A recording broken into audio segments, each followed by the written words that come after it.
Hi, welcome to our IDQ Pro tutorial series. My name is Helena, and today I'll be talking about how to use plots in IDQ Pro. This feature enables the user to visualize the current image in a variety of 2D and 3D ways. The visualization is only temporary and will return to the default view with further data manipulation. So to start, you'll want to load the image file, and then you'll navigate to Plots. And there are 6 options: Contour 2D, Contour Filled, Mesh 3D, Surface 3D, Contour 3D, and Hybrid 3D. You can click on any of them.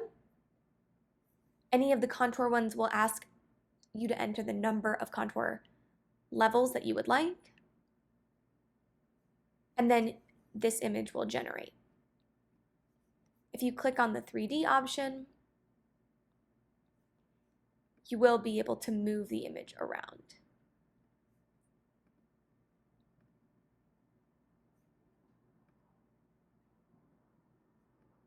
And this is Contour 3D.